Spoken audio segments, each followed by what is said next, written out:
సార్వజనిక భద్రతను పటిష్టం చేయడమే లక్ష్యంలో భాగంగా తెనాలి పట్టణంలో పలు ప్రాంతాల్లో వాహన తనిఖీలు పోలీసులు చేపట్టారు. జిల్లా ఎస్పీ సతీష్ కుమార్ స్వయంగా ఈ తనిఖీలను పర్యవేక్షించారు.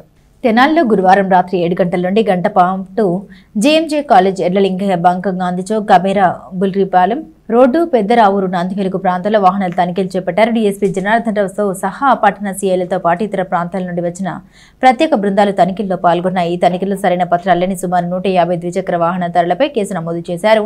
ఈ సందర్భంగా ఎస్పీ సతీష్ కుమార్ మాట్లాడారు. నిషేధిత గంజాయి, మాదక ద్రవ్యాలు, మత్తు పదార్థాలు అక్రమ రవాణా చట్ట విరుద్ధమని తెలియజేశారు. ఎవరైనా అక్రమ రవాణాకు పాల్పడితే చట్టపరంగా కఠిన చర్యలు తప్పవని ఆయన హెచ్చరించారు. మైనర్లు వాహనాలు నడపరాదని, వాహనాలు నడిపితే సీజ్ చేస్తామని ఆయన పేర్కొన్నారు. ప్రజల సహకారంతో నేరరహిత జిల్లాగా తీర్చిదిద్దుతామని జిల్లా ఎస్పీ సతీష్ కుమార్ తెలియజేశారు. ఈ కార్యక్రమంలో DSP B Janardhan Rao, సీఐలు yes Ramesh Babu, Mallikarjunarao, Ramulu Naik, Ponnuru town CI వీణా నాయక్, ఎస్ఐలు ప్రకాష్ రావు, ఆనంద్, కోటేశ్వరరావు, నాగరాజు, ట్రైనింగ్ ఎస్ఐలు, సిబ్బంది పాల్గొన్నారు. అందరూ గుడ్ ఈవినింగ్. సో ఈరోజు మన తెనాలి టౌన్లో నాకాబందీ లాగా నిర్వహించడం జరిగింది. 7 to 8 దాదాపు 7 to 8 ప్లేసెస్ మనం సెలెక్ట్ చేసాము.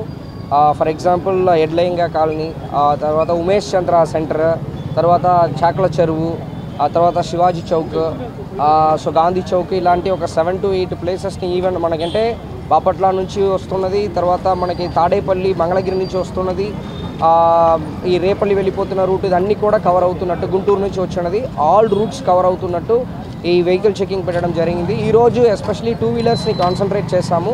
2 వీలర్స్లో కూడా ఫస్ట్ నంబర్ ప్లేట్ లేని బైక్లు, తర్వాత ఆర్సీ బుక్ లేని బైక్లు, తర్వాత మొబైల్ స్కానింగ్ డివైసెస్ ద్వారా ఫింగర్ ప్రింట్స్ చెక్ చేయడము, అదేవిధంగా drunk and drive check, breath అనలైజర్తో పాటు డ్రంక్ అండ్ డ్రైవ్ చెక్ చేయడం అని చెప్పేసి మల్టిపుల్ పర్పస్ లాగా ఈరోజు వెహికల్ చెకింగ్ చేయడం జరిగింది. ఇప్పుడు వరకు నాకు తెలిసిన వరకు ఒక 4-5 సెంటర్ చూసిన వరకు దాదాపు ఒక 100 బైక్ వరకు మనం సీజ్ చేయడం జరిగింది. ఇదన్నీ కూడా ఇంకా రిమైనింగ్ 2-3 సెంటర్స్లో కూడా ఇంకా 40-30-50 బైక్ ఇంకా 150 to 160 బైక్ సీజ్ చేస్తాము. సీజ్ చేసిన తర్వాత రేపు వచ్చేసి ఆర్సీ ఏదైనా చూపించిన వాళ్ళకి రిలీజ్ చేస్తాము. లేకపోయినప్పుడు మనం 102 కిందకి కేసు రిజిస్టర్ చేస్తాము. నంబర్ ప్లేట్ మెయిన్ కాన్సన్ట్రేషన్ ఏంటంటే ఈ ప్రాపర్టీ అఫెన్సెస్, దొంగతనాలు అన్నీ కూడా నంబర్ ప్లేట్ లేని వెహికల్స్ ద్వారా చేస్తున్నారు కాబట్టి ఆ వెహికల్ కూడా దొంగతనం చేసిన వెహికల్గా ఉండొచ్చు, లేకపోతే దొంగలించిన వెహికల్గా ఉండొచ్చు. కాబట్టి దానిపైన ఎక్కువ ఫోకస్ చేస్తున్నాము. ఇది ఒక కమింగ్ డేస్లో అలా కంటిన్యూ చేస్తాము. ఇది ఒక మంచి డిటరెన్స్ రావడానికి ఒక ఛాన్స్ ఉంటాయని చెప్పి అనుకుంటున్నాము. దీంట్లో ఎస్డిపిఓ తెనాలి, తర్వాత ఈ తెనాలి సబ్ డివిజన్లో ఉన్న all CIs and SIs, even Guntur నుంచి కూడా మన ట్రైనింగ్ ఎస్ఐస్ కూడా ఇవ్వడం జరిగింది. అదే కొంత సిఐస్ కూడా బయట నుంచి ఇవ్వడం జరిగింది. ఒక మాస్ వెహికల్ చెకింగ్ లాగా ఈరోజు నిర్వహించడం జరిగింది.